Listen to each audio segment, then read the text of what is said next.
Hello and everybody, it's been a little while, but I'm finally back on live. I'm just gonna wait a couple minutes for anybody to show up. I gotta re-rail the train anyways because I have cats on my layout.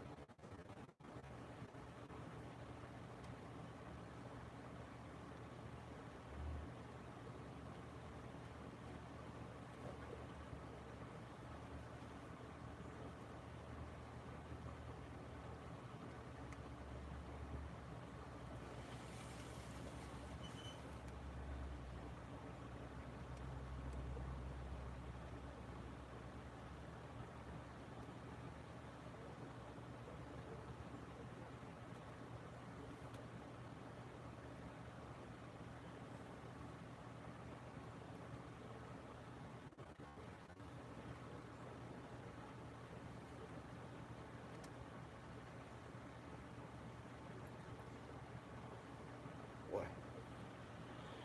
Hello, I don't know who's there right now. This might take a little while though. I had a cat on the layout, so I'm trying to get the train going again.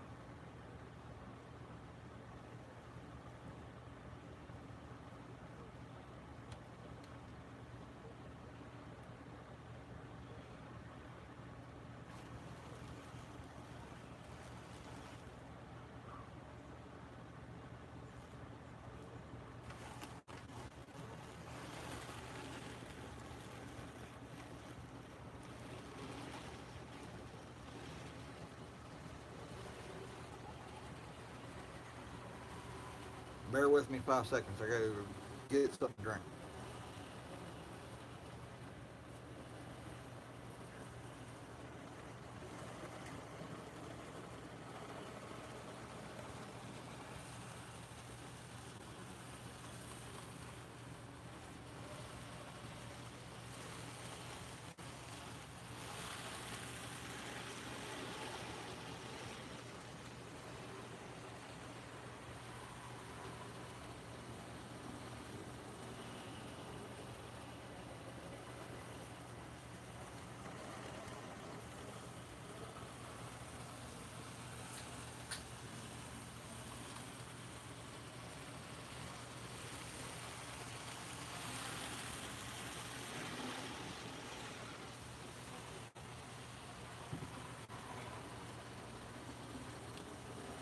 Hello.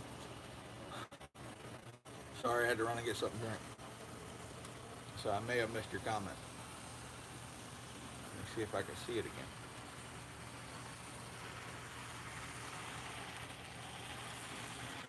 Nah, it's not gonna let me see it. Well, this is live from the layout, but I can't guarantee how well the layout's going to operate. My wife decided to get cats. Three-letter word for absolute destructor.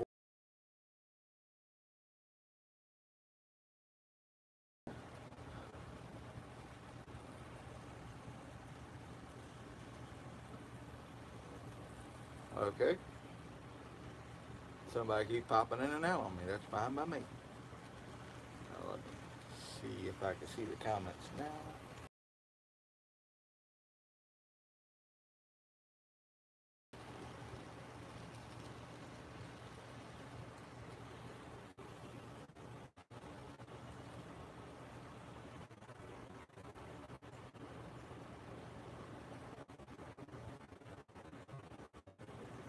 I did nothing. Hmm. Wondering how I can see comments that have already been posted through a live on a freaking phone.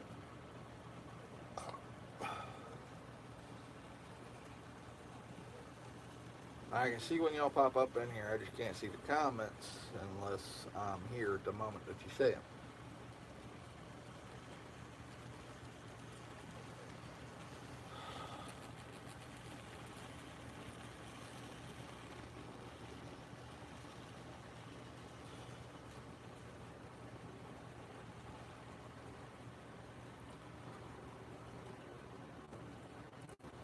This is not the final camera placement for the night either. I'm planning on trying to do some switching operations and walking it through them. So the camera is liable to move tonight.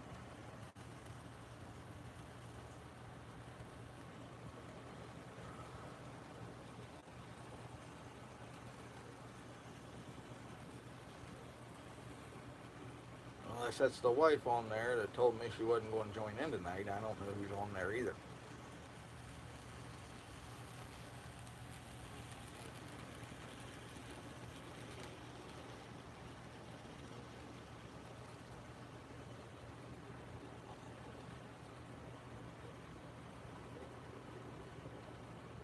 I think where my CRC is. I might not have to clean those rails. They're a bit dirty. Oh boy. So is there anything anybody wants to talk about?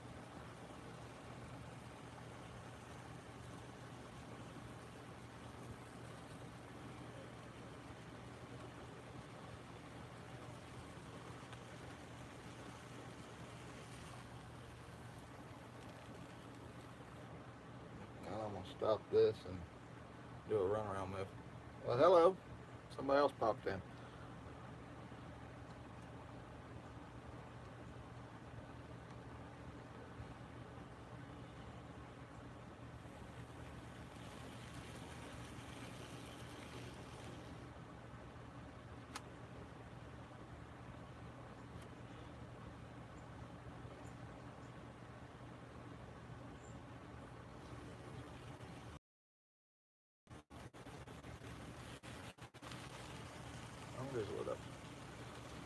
Thank you. This is my oldest layout. It's actually the only one I've ever built for just me. Normally I build customer layouts instead of layouts for myself.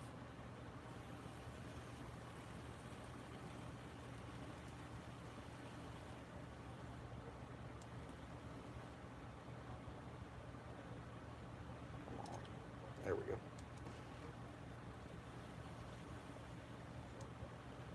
Really?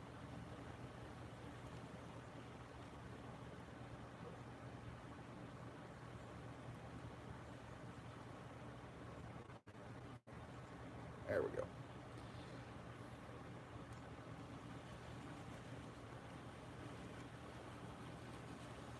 I'm just going to do a little bit of...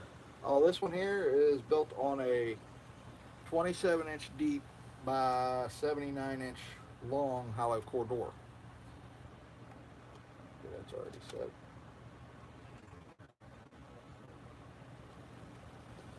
I'm just going to do a little bit of switching operation right now, just for the fun of it. I know I'm on live, and I know this is not the best camera placement for it, but it ain't very deep.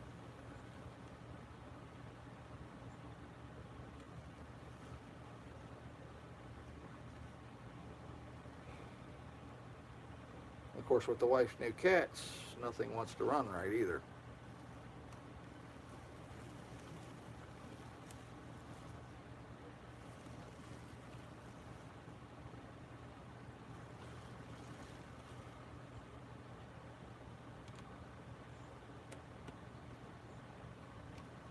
Hey, BNSF Bob. I have been working on your layout. It's just giving me a headache because Kato Unitrack doesn't want to list what their actual sizes of radius are.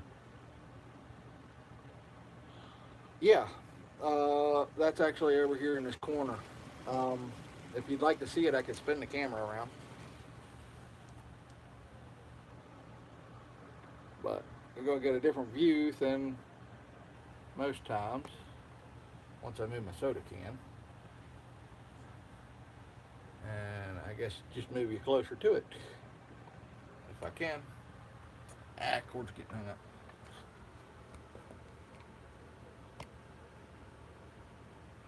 But yeah, this is it. It's just hiding behind a tree. I'll pull the tree up for right now. That's the Big Build Contest farmhouse.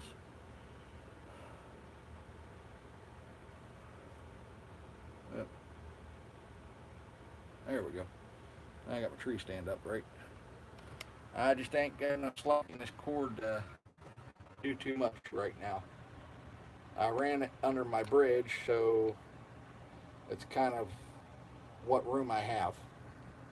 Sorry, I'm blocking everybody's view. I gotta readjust the camera a little bit.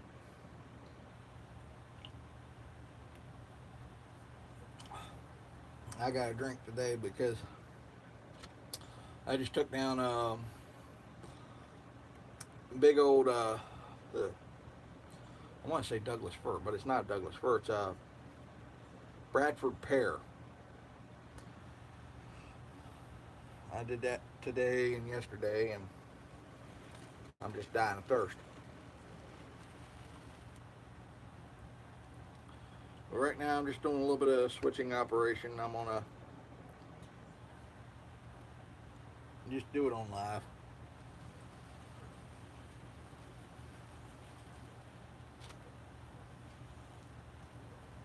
Get out the 2 cars I'm picking up on this first.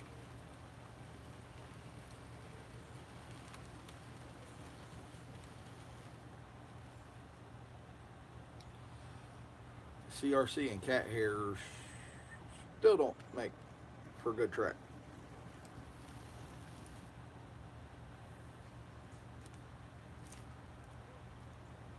A lot of my problem right now is my cats have been up on the layout, and they're not my cats, they're my wife's cats.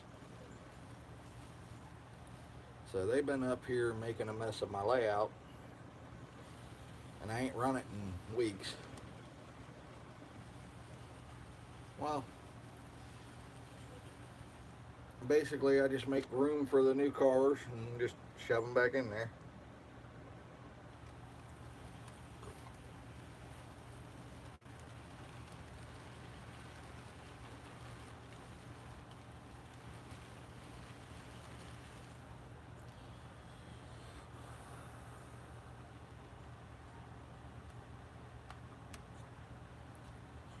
I ain't had no train time. I ain't had much fishing time here lately, so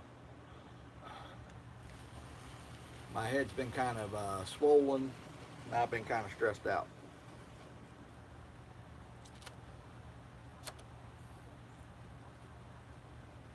Oh, this, if you go back through my videos on my page, you'll actually see me doing these. I believe I still got the bottle down here, yeah. Lightweight spackling compound. I got this at the dollar store for $1. As a matter of fact, that's where I get a lot of my scenery material from, is the dollar store. And that's how I did my roads. I just put it down, it dries white. So you're going to want to use a little bit of paint to turn it the color you want. But once you have it the color you want, it's done. I'm trying to offset these couplers so that they're in delayed.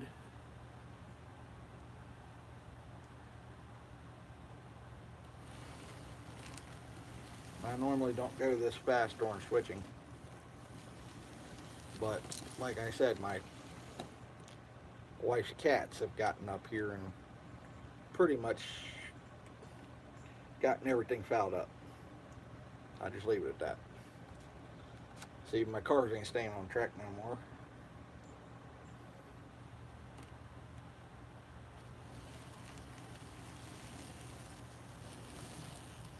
I forgot to unhook that before I drove that back in there.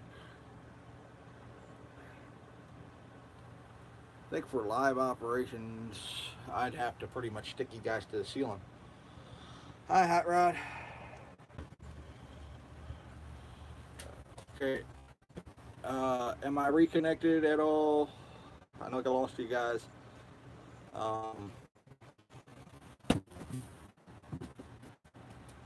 What?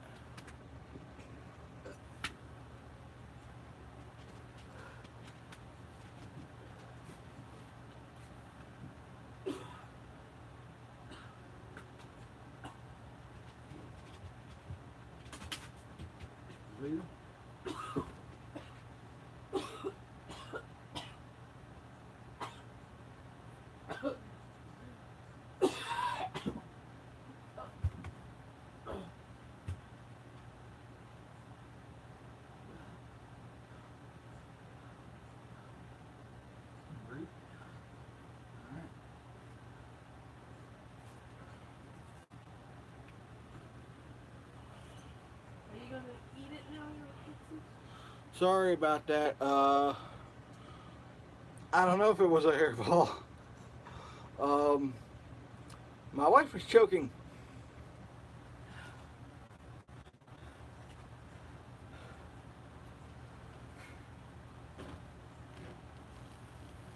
I turn around, she come back here, she turning blue and everything else.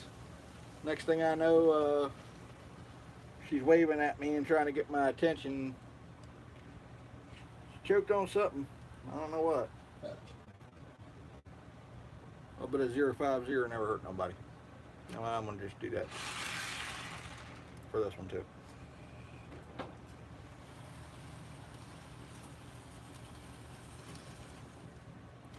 You have to go tell people I'm calling. No, but it was funny.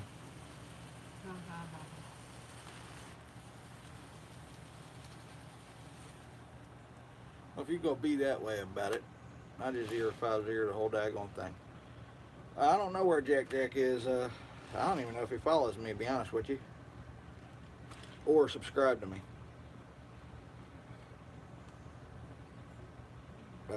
I don't even know if I'm subscribed to him because I've been subscribing to everybody so much here lately. I couldn't tell you.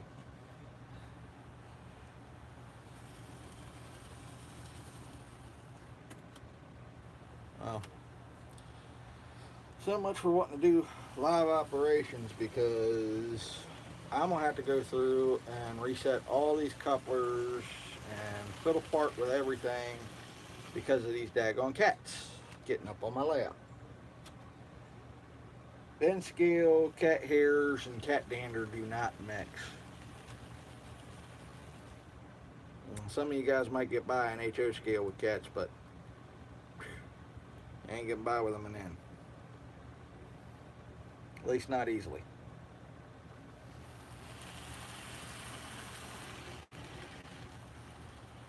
But I just let it run. The heck with it. Driving me nuts tonight. I gotta clean these rails up and everything else all over again, including the contacts on the locomotive now.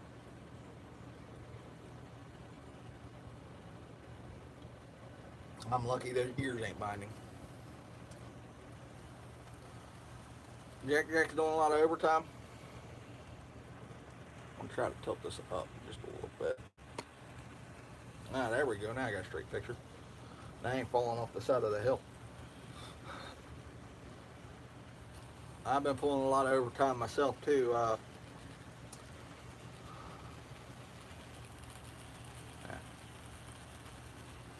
I've been pulling a lot of overtime myself right now. Springtime cleanup, and I had a tree come down on one of the yards I take care of. So since yesterday, I've been cleaning up I'd have to say 70-foot Bradford pear that came down in the last storm. Lightning hit it. Lightning hit the heart of it, and it was just charred up. So I've been cutting that since Monday night, and I finally got to the point where I couldn't run the chainsaw anymore because I could barely stand up and come home.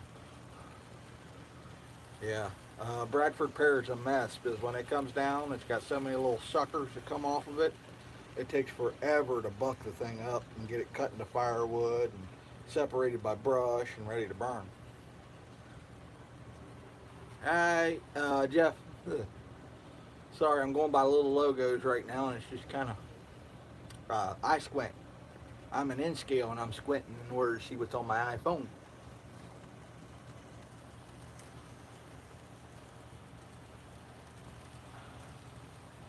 But is there anything anybody would like to talk about tonight? Well, I've got an hour. Well, a little less than that. It's already been 20 minutes.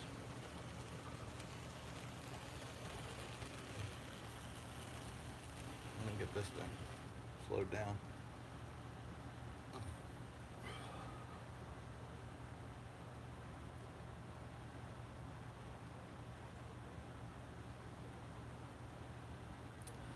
Well, Ralph, when it comes to a good arborist, they are not cheap normally. Uh, I'm a certified arborist. I'm a certified landscaper. I'm even a certified um, auto mechanic. as well as a certified small motor mechanic. I've also been part of a carpenters union and part of a plumbers union for, well, not a plumbers union, electric electricians union for a little while. Um, I take whatever profession I can get, so I've become a jack of all trades from just working any job that I could get. So now I'm just an all-around handyman landscaper. Oh, apple trees are great. We got an orchard just to the west of us. Um, Everything you can think of. They're even growing oranges there right now. So it's a good mix of fruit all over this, I'd say, band that goes from southern Pennsylvania, northern Maryland, Virginia, all the way across to northern California and Oregon. And in that wide swath, you can grow pretty much anything just because of the growing season. I wouldn't go as far as saying you could do like, am I in bloom? Oh boy, I don't know. Have to ask my wife.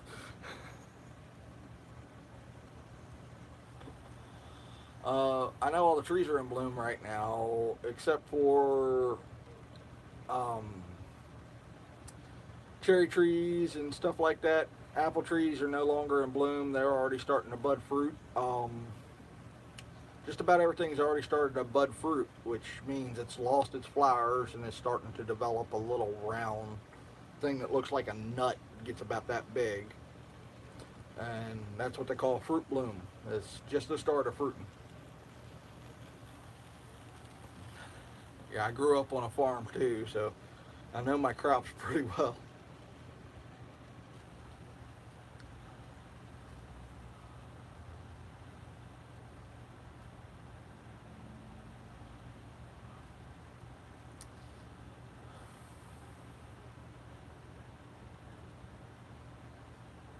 You know, the cherry tree I just spun around and showed you guys sitting over here, it's going to be blooming all year round. It's early spring on this layout.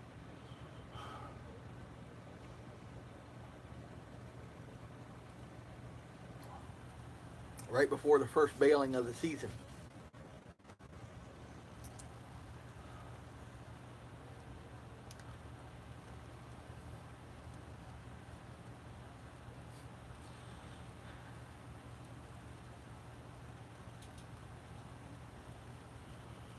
Oh yeah, that's something we don't have too much down here. Cranberry trees. I didn't even think about that. Well, cranberry bushes and cranberry trees. You won't see it down here. You need a colder winter in order to get them things to actually bear enough fruit. So they like the cold. They're a little bit more north. Um, as for taking down 36 ash trees, most trees I've taken down in one day was 42 trees. They were white pine, and I was doing, learning how to do a single fall line. A single fall line is where you pretty much just face cut and half back cut a bunch of trees in a single line. Then you take your one tree at the very end, the last one you're going to cut on, and you drop it so it knocks down all those others. It's very, very dangerous. It's very time consuming. You got to think it through. But I was taking down about 10 trees a cut, which a cut is a full fell, where the tree actually comes down. Not prep cut, back cut, or face cut. Yeah. That's one of those things where sometimes you just gotta kill some to save others.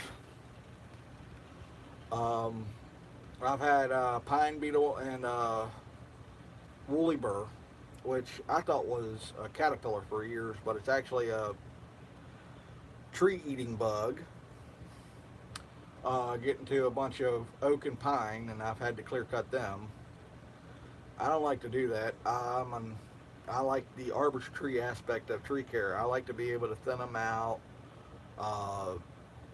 poison the bugs that are in them, and keep them growing, because I do like my trees. I know I might sound like an advertisement for Greenpeace there, but I'm not going to stop anybody from cutting a tree that needs to be cut.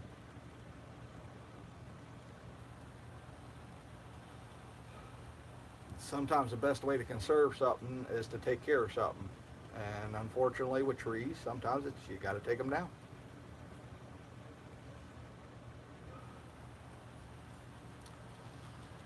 But my line of work anymore is full-time landscaping.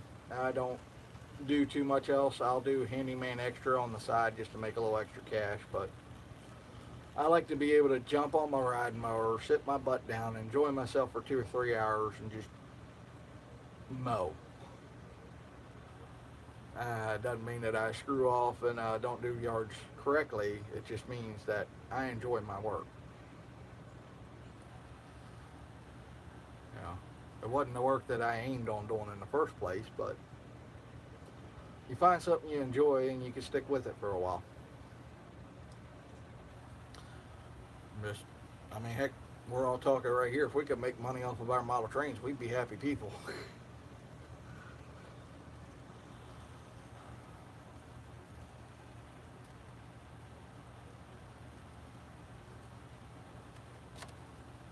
Set that back straight. Yeah, well, I got a good one. It's a 1996 Montgomery Ward Signature 2000 with a 42-inch deck. The reason why I got that mower is somebody gave it to me for free. The price was great. What it took to get it to work was just swap out the battery. The battery was its only problem. And I've been using it ever since. Of course, I like the Arnold Gator blades, which are really thick blades. They hold an edge pretty much all year, doesn't matter how much you mow. And they just chop stuff up. I mean, I can run over twigs as big around as my thumb and it's going out to shoot. I like that. They don't bend, they don't break. However, I've been having a squealing problem, but I don't know where it's coming from.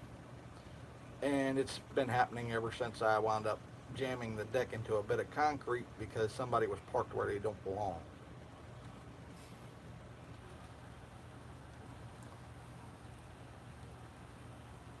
Yeah, it's just a regular everyday ride-on mower. It's produced by MTD in 1996. It works. Briggs & Stratton 14.5 horsepower. And you need Ginsu blades? What are you trying to mow, Jeff? A concrete lot? Definitely try out those Gator blades. They're $30 for a set of two, which is all you need for a 42-inch deck. But oh, those Dixie choppers, you can still get the Gator blades for them. They're not more expensive. They're just a little bit bigger. Me, preferably, I don't like to use zero turns or anything with a hydrostatic transmission. I'm just old school. I like the differential. I like the fact that the power can be contained. Yeah. If I had my choice of mowers, it would be a John Deere deck in front 3-wing mower, or what I really want to invest in is a new Ventrac mower. But I can't stand zero turns for the simple fact is it doesn't take much.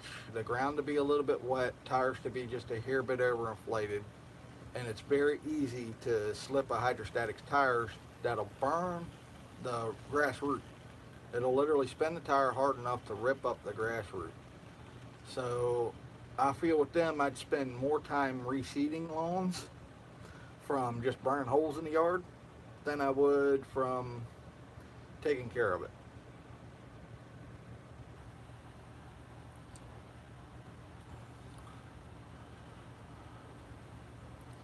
But the Ventrac mowers I'm looking at, I actually do like. Yeah, they're hydrostatic, but they're hydrostatic geared to differential. So it's just one hydraulic motor spinning around and it spins a differential. I've used a bit of Troy built mowers. Let's see here. I've got no complaints on their tillers. How about that? I'll just leave it at that. Troy built push mowers, 9 times out of 10 are good. Their chippers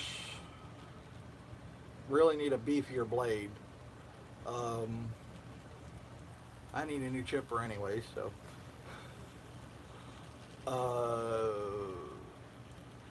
I guess anything can be made to be okay if it's taken care of properly and used for its actual purpose.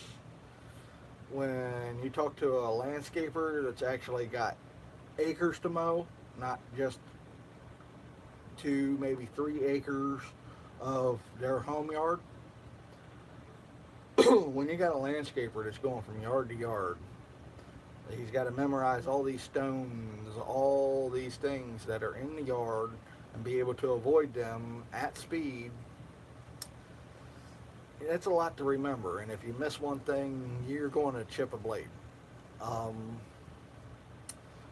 So when it boils down to it, I think if I was going to have to trade in my mower, it would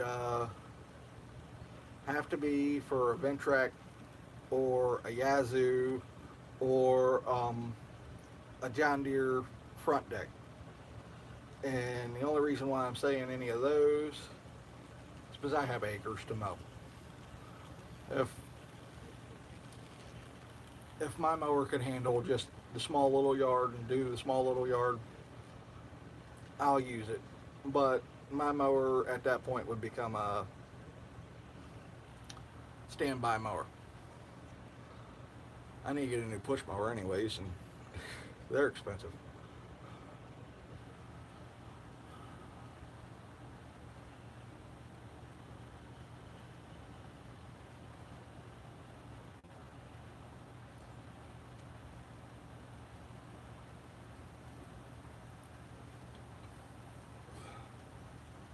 Talking about landscaping and looking at this layout, I got to plant more grass.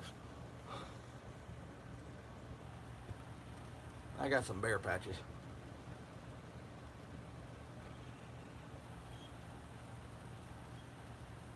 I guess my organic switcher's been eating a little bit too much.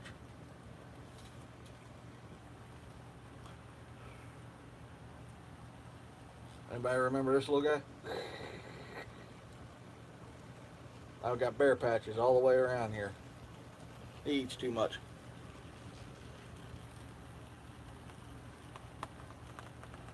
Okay, what's making that derail all of a sudden?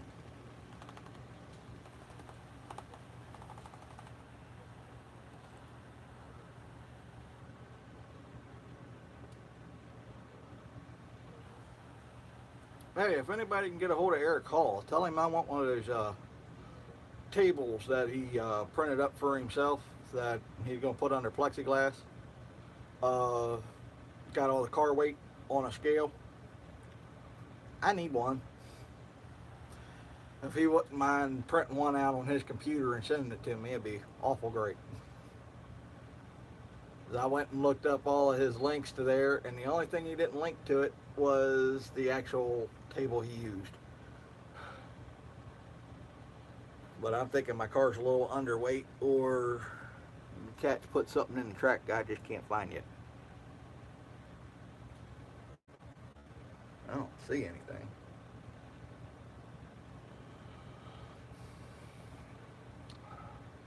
That's Eric Hall at IMRO.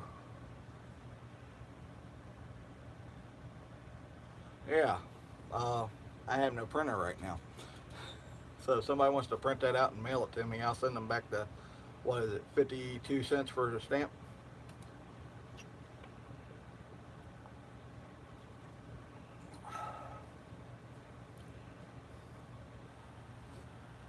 I'd like the link because I'd save it to my phone or something, so that way maybe I could get it printed out at Walmart, but, you know. It's one of those things. I just don't have a printer. Well, I've got 2 printers, no ink. And I don't even know if I can connect the phone to the printer and see if it'll even work. That'd be nice. If you find if it works, let me know. Yeah, I mean, I would have never thought in a million years to convert the scale down to grams for N scale. And that's the one thing that really blew my mind is, hey, that would be a better way to actually get the proper weight for these cars, because N scale is kind of small. And when you're talking about a half an ounce plus 15 ounces of car weight per inch of the body, that's a pretty big number when you go into, let's say, another scale and the table is accurate. All right, have a good night there, Hot Rod. Oh, I liked your layout video of under the bench work and all. I just got finished watching that. That was pretty cool. Well, Eric Hall got me started and got this monsters ball rolling with the big build contest, and this channel's just grew from that. So we have our Tuesday night hangouts when I can do them. I just haven't been able to do them for a couple weeks. I should be able to get back on schedule by now, though. I know the train's not running. I gotta do some deep cleaning on this layout from these cats.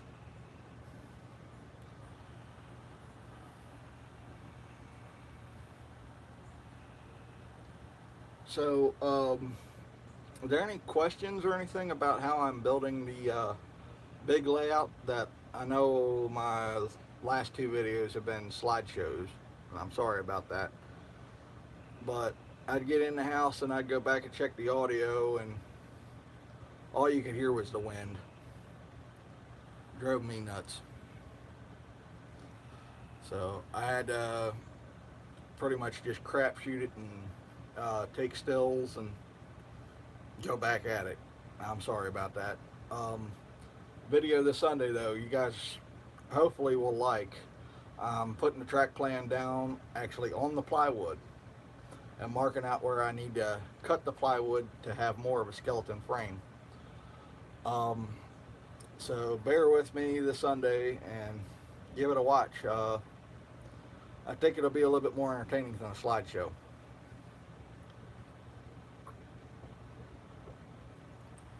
It's also going to be a lot longer too. I think it's 35 minutes. I've already edited it and everything. It's ready to go. I got me some new jigsaw blades to actually cut it out later this week. So I'll be showing you guys how to install risers and everything on it in about 2 weeks. And hopefully things pan out to where I can at least lay the mainline tracks on the layout with all the turnouts, so that way you guys can see where I'm headed. Hopefully. Money permitting, and money's not been permitting. I don't know how many of you guys heard through the grapevine, but not this past weekend, but the weekend before that, I was out of town. My daughter, Trinity, we had to take her to St. Louis to a dermatologist to figure out what was going on with her. But she was always itching. She always had red rashes and red patches on her. We found out that she has extreme eczema, which the doctor said is one of the worst cases she's ever seen. And I'm glad that I bought a pool, because one of the treatments for her is to actually bathe in a chlorine bath or a bleach bath in order to get all that bacteria out of her skin that's causing the rashes. This girl loves the pool. As a matter of fact, I got her out of it today, and I thought the crying was never going to end. So Daddy's doing a lot of different things and wearing a lot of different hats here lately, and she don't like it.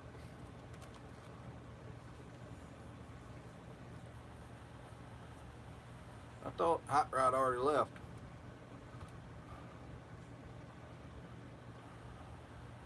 Oh, um, unfortunately now, if you want to see the actual live chat, if somebody's on their phone or something, go down to where it says something chat. If it says top chat on top of the bar there, where the comment section is, it should have a little arrow there. Click on that, and that'll give you the option of top chat or live chat. If you click on live chat, it'll actually give you the comments as they're said.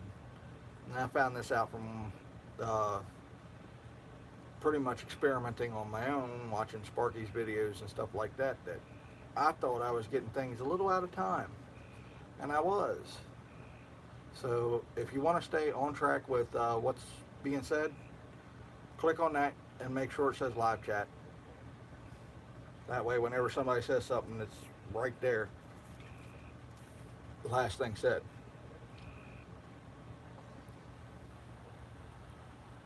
And don't ask me why YouTube does these things, because it's just absolutely bizarre. Oh, I've been hearing a lot of chatter, and I don't even know if it's available yet. And instead of the 1,000 subscribers, there's now personal donations. Personal donations on pages where you can click a donate button and just donate somebody money. So maybe a lot of us don't even have to be on Patreon anymore. We could just say, click the donate now button.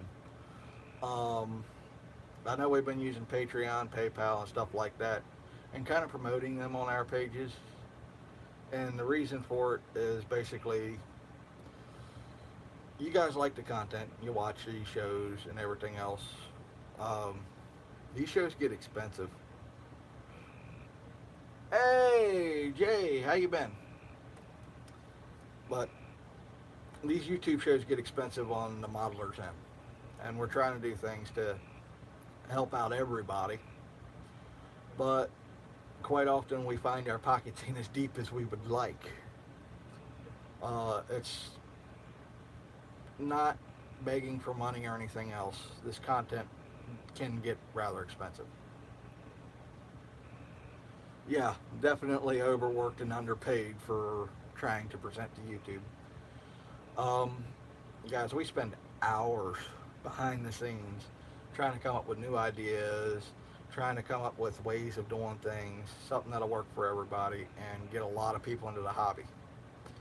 So you might be thinking, well, this guy's begging for money. He's actually just trying to keep up with content that everybody enjoys, and it's just not feasible a lot of times. Like, I'd love to be doing locomotive reviews, but some of my locomotives, well, I know the two running and the one Jay gave me are probably 20 years old. How do you do a review on a train that everybody's tested? Now, I love the little Lifelike SW9 1200s, and I love that Bachmann F unit, but that's my price range, and quite frankly, everybody's tried it before, so it's nothing new. And that content can get old quick. I know there's been pros and cons posted about the foam track bed. A lot of people say it's too soft. A lot of people say it just doesn't work right. I'm trying it on the big layout.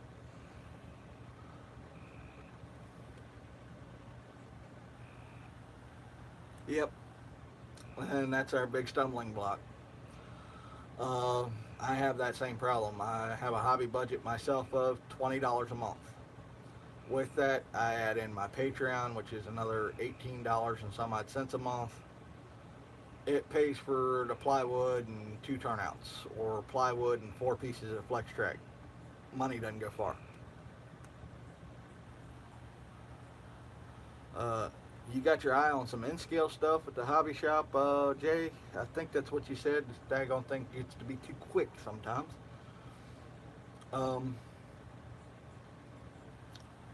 Oh, I lost track of thought. I derailed. Of course, it's live. I can't hide it. I can't edit that one.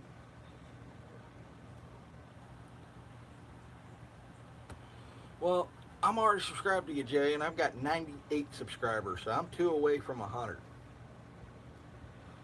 And me and Jay Raby started our YouTubes at about the same time. I think it was the same contest that actually got us going, which was the big build contest from IMRO. And we've been working together and trying to think of things and bouncing ideas back and forth between each other to bring you guys better content. So it's not just one guy trying to figure us all out. I wish I had a little bit of cash to send Jay to help him out, but I just don't. Well, that's fine, you know, Cloverdale. A lot of this is fun for a lot of us.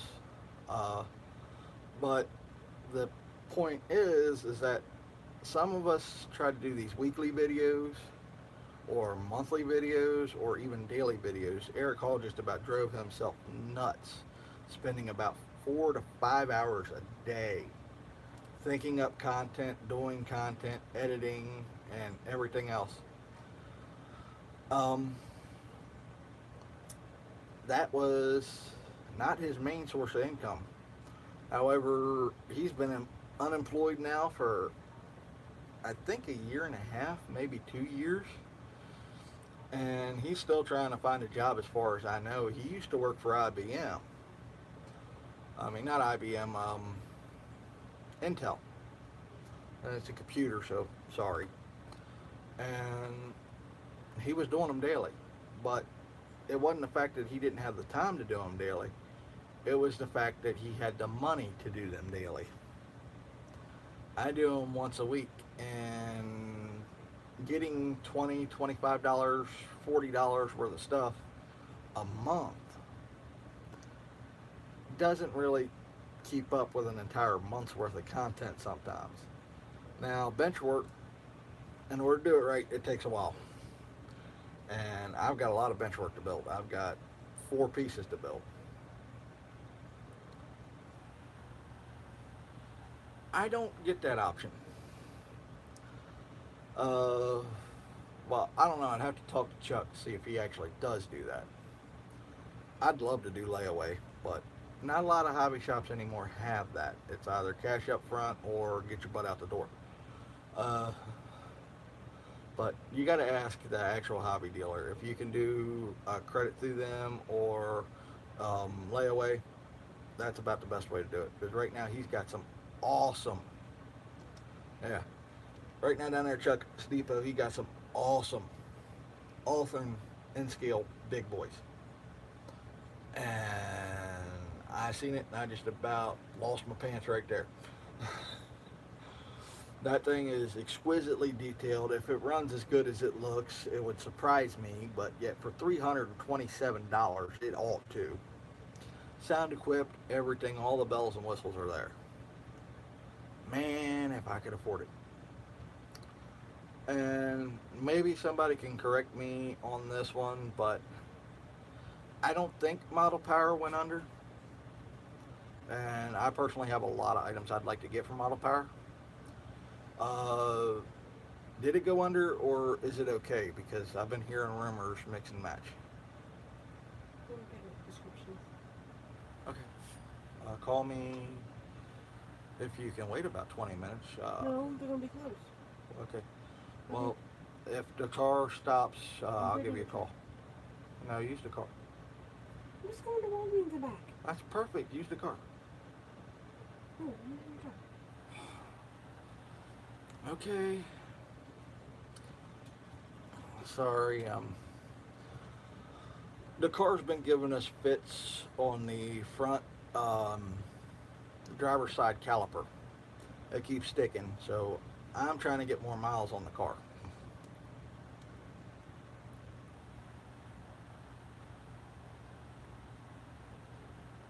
That would be a good idea. I've just been going through and Anybody I see like my page, I just subscribe to them, and usually I get a subscription back. It works out. And if you think about it, if we all subscribe to each other, there's well over 1,000 of us a piece. And I do mean that, because you got to think, Sparky's got 2,000 some subscribers. Uh, Vinny, BNSF 6951, he's got over 1,000 subscribers. Eric Hull's got well over 1,000 subscribers. The pretty much home guy we're going to try this, model railroaders that have been on here for years, have got over 1,000 subscribers. If we can keep subscribing back and forth to each other, I don't think you'd hear a single one of us ask for any donations. Yeah. And with that, with the new YouTube rules and everything else, I've been looking up the minimums that YouTube's have been paying. Yeah, everybody, subscribe to BNSF Bob. If you've already subscribed to me, subscribe to him. You know, let's keep this train rolling, and we'll get 1,000 subscribers apiece, everybody. And then you won't have to hear nobody say, well, I need this, I need that.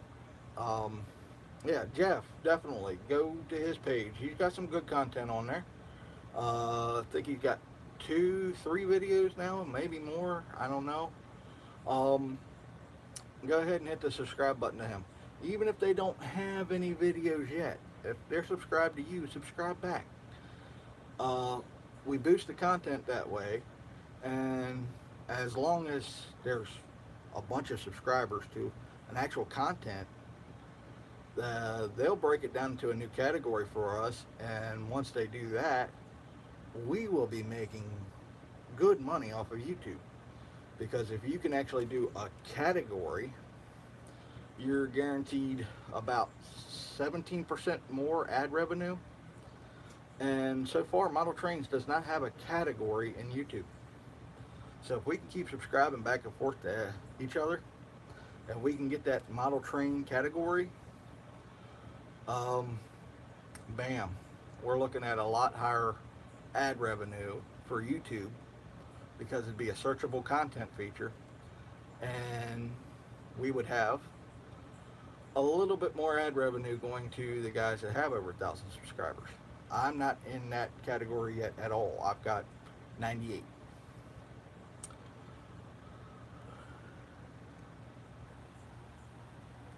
Yeah. Yeah, but there's what, 98, 99 of us that are on my channel. What I'm saying is, spread the word. If we could bounce this idea back and forth on other channels, we get everybody subscribed to everybody, and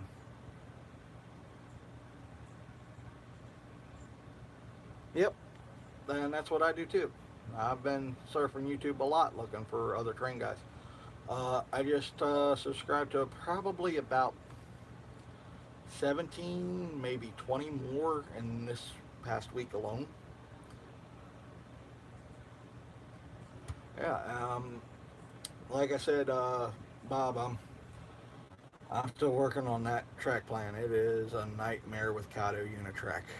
So you're going to have to bear with me. It's probably going to take me a couple of months to get that done, because every time I think I got something right, I throw in a turnout to get to someplace, and the whole thing I got to completely go back over in order to get everything to fit right.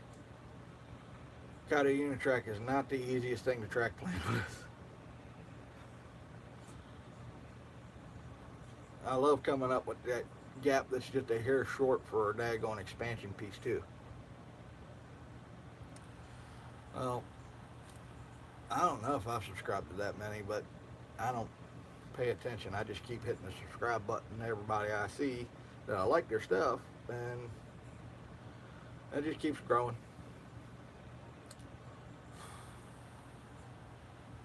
Well, guys, I've been on here for 55 minutes and 25 seconds. I think I'll close this up in about 10 minutes. How's that sound?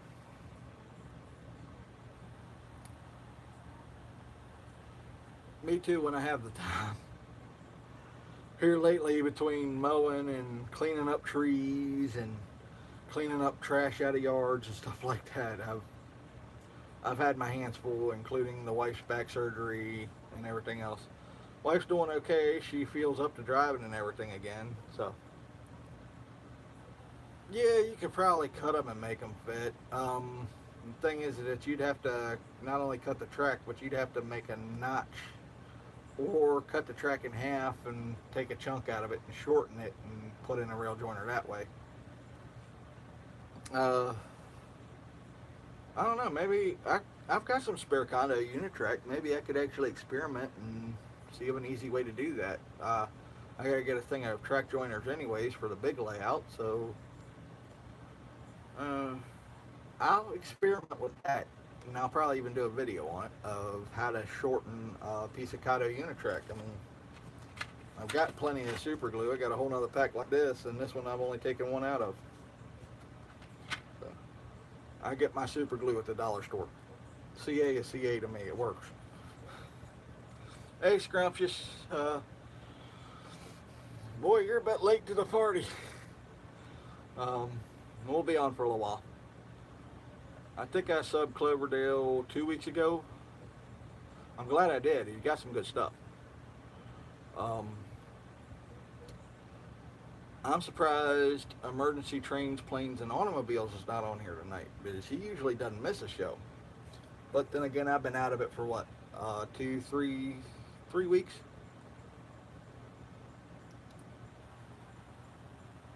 Ah, yeah, I can't wait to see that too. Well, I'm thinking it more like this. If I can take Atlas Super Saw and Model Expo miter box, which is what I'm going to be getting in order to cut the Atlas Flex Track anyways.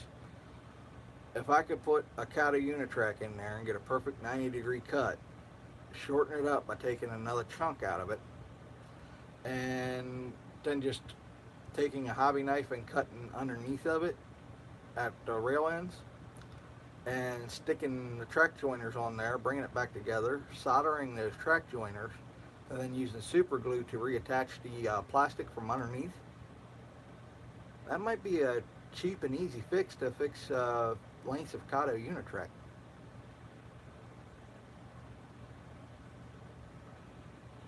That's just the stuff I come up with in my head. You know, I've never attempted it myself, but ideas, they pop in. If they work, they work. If they don't, they don't. Well, yeah, but you got to risk with that. If you take a hot knife and try to cut plastic and try to use it to re-seam plastic, heating plastic, you got to have pretty precise mixes. Too much heat, you can melt and distort the plastic. Not enough heat, and you're still using pretty much your wrist to get it done. Yeah, go ahead. But I'll warn you about Kondo Unitrack here, Jay. It's not like Bachmann Easy Track where it's got a strut every couple of inches. Kondo Unitrack is pretty much a coned out on the inside with little itty bitty plastic studs that come off the roadbed. It's not a solid cross brace, so cutting that with a hot knife, you could probably get away with it. Cutting the Kondo Unitrack, because there's not an actual embedded separate piece of track in the top either, you're looking at probably distortion of the ties, gauge, and everything else from the heat.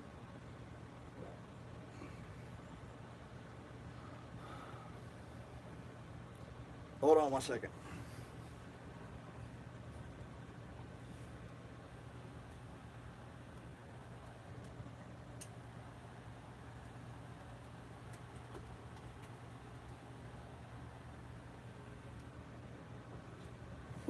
That's 7 3/8, I think.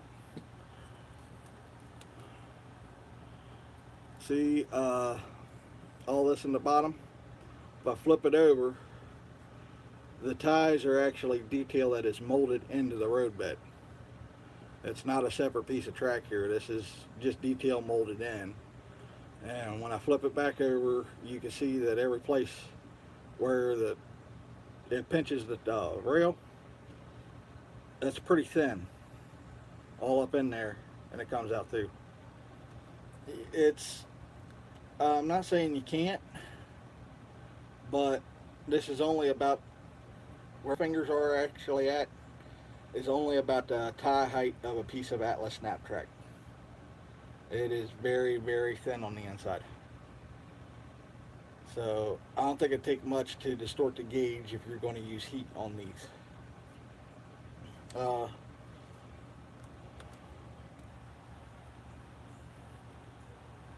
My basic idea is just take a hacksaw to it, cut it straight down, cut a chunk out of it, slide it back together, solder the rail joint, and then flip it over and put glue in underneath.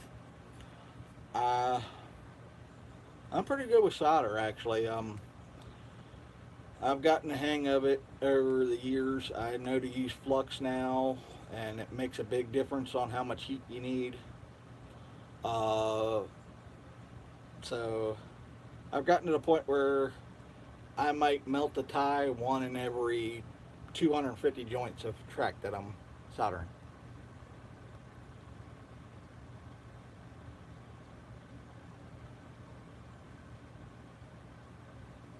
That's true, but the type of hacksaw I'm talking about is also known as a hobby saw.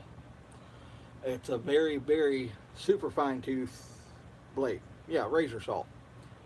Which is in my book still in the hacksaw category, because actually the term hacksaw means more than 100 teeth per inch. When you talk about a razor saw, it's got, I think, 760 teeth per inch. So it's a lot finer than a standard 120 tooth hacksaw, but it's still within the range of hacksaws. So sorry about the confusion. It is still a hacksaw.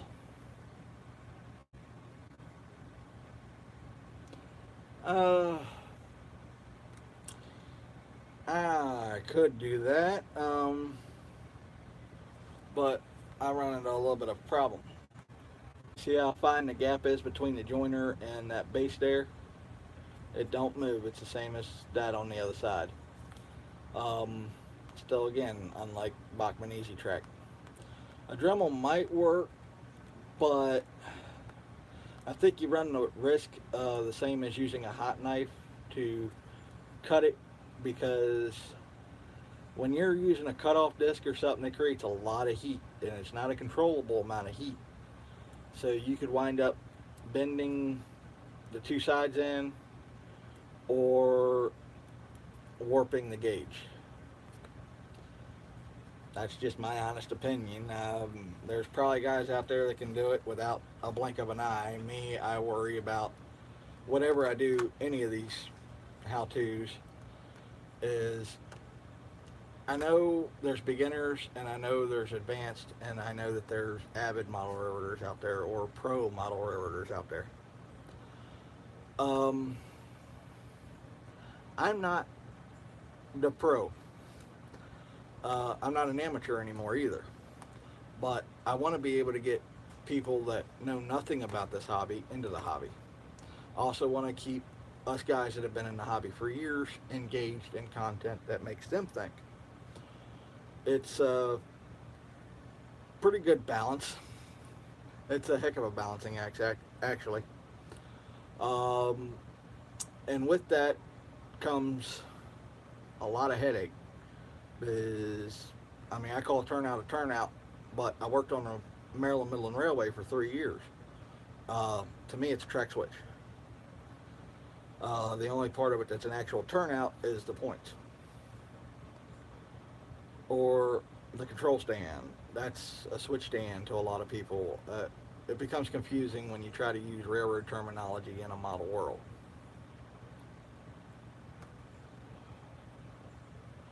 Yeah, he's talking about using a hot knife to cut down through the plastic. and a Dremel tool to cut the rail. Or using a hot knife to cut completely through it. I don't know. I lost track of the conversation there. This is kind of Unitrack, and I have to say the plastic on it is pretty thin, but somehow it holds up. I mean, I can beat on it. It holds up, but it's very thin.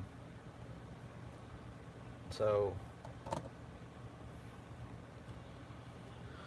yeah, it's going to be a kit bash, all right.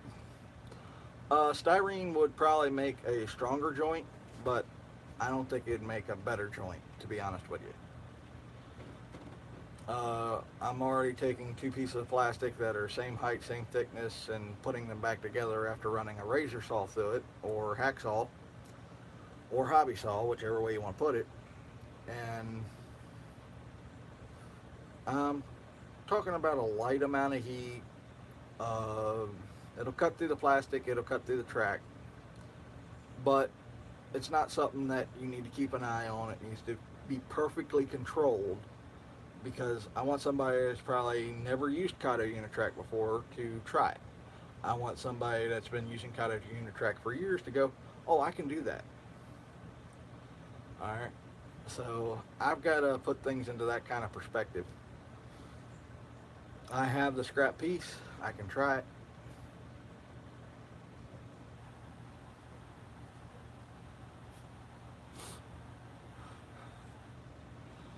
Oh boy. I don't know if I want to let a shark with a laser beam on its head just loosen my house to begin with. Yeah, that perfectly acceptable way to do it. Me, I still use wire cutters to cut track sometimes and just file to the rails flat.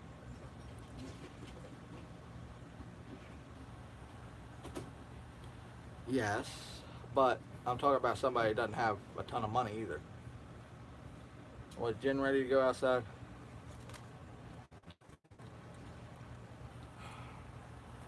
Here's one of the destroyers of the layout. This is why trains are not running well tonight. And guilty party, you better look at the camera instead of down at the floor. This is your mugshot. Yeah, it's a cat. She thinks she's Godzilla. To this layout, she is Godzilla or Catzilla, whichever way you want to put it. Yeah. Let's get this thing away from the layout before she destroys any more of it.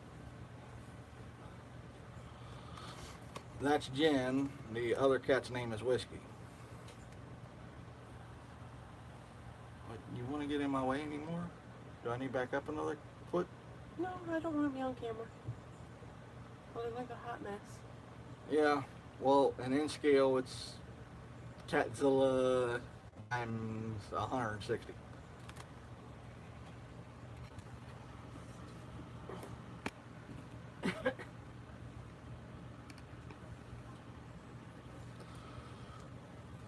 Yeah, trust me, there's a few that are missing.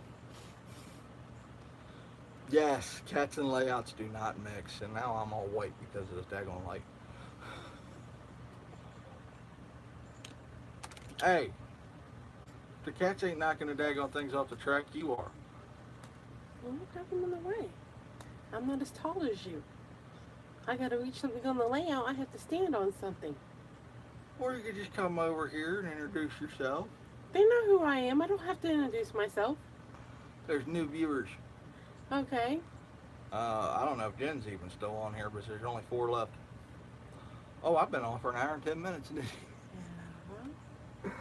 Boy, I've lost track of everything, including my mind. So, you actually had track of that? When I was 3. Yeah, I seriously doubt that. Yeah. I hate to know what the world of the foam roadbed is going to be like after the cat's hanged it. I gotta get a roll of it anyways. Actually, I gotta get 3 pads of it to start with for the yard, and then I need to get rolls of it. trying to work yard first and go around from there. Dang, that was a gust of wind. Yeah, nice one. You just blew over a 72 Buick. I didn't blow it over. I just moved it from this spot to that spot. Okay, Twister. Now I blew that one over. Got a, Goodbye 72 Cadillac hearse. we got a storm going on over here. I actually did paint that to be the hearse, but I haven't made a funeral home yet. It's right there. Oh, way in the back. Yeah, Lurch's funeral service. Not that house. I said there. Right here. Do I have to touch it? Still paint. Bank went out of business. It turned into a funeral home. Well, banks turn people into funerals. So Okay, well, what about this be the funeral home? yeah, mine's set in the 1985-ish era. It's actually both. I want to get some model power steam locomotives for the big layout, and this one of each would make me happy. Two of each would make me ecstatic, and that's the 260 and their 440. The reason why is because they're turn of the century locomotives that this railroad would have ran in the 1800s. My layout is going to be Chassis systems. in what? I don't know. I told you what locomotive I wanted.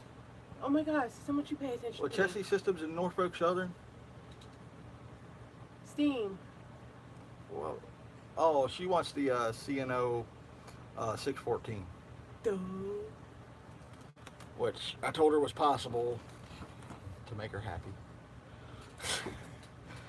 Find it. It's going to be about $300. I actually found it. No, the one I found wasn't that much. I sent it to you. It was on eBay. Oh yeah, I'm thinking of N scale.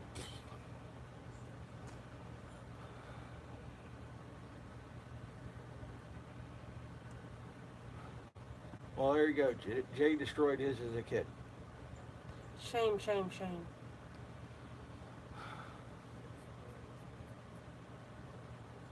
Hey, I can't find a single part of my original HO scale set, so don't. Well, actually, no, I did, but then my grandmother passed away. I don't know what happened to the stuff that I left at Nanny's. Well, all right, everybody. There's only 2 of us left, 3 of us left in the room, 4 of us if you want to count me, 5 if you want to count the wife that's hiding. I think I'm just going to call this a night and get some stuff done. Yeah. I wish I still had mine. I got the Tornado set, as you all seen from a previous video from Bachman. That thing ran pretty good all the way across my grandmother's house. Yeah, I still have 9.98% of my stuff too. My ex-wife before this one, well, she's not an ex. My wife before her took off with 6 box loads of N-scale locomotives and freight cars and everything else. So I lost a big chunk of my collection in a divorce.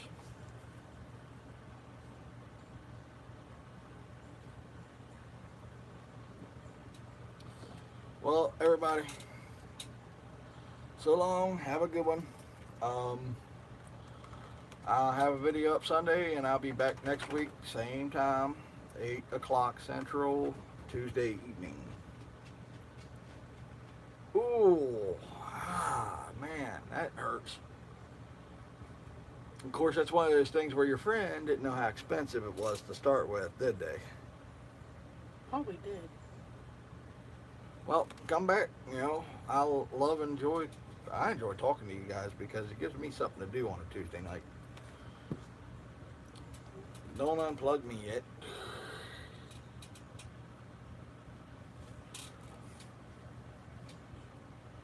All right. As always, have a good one.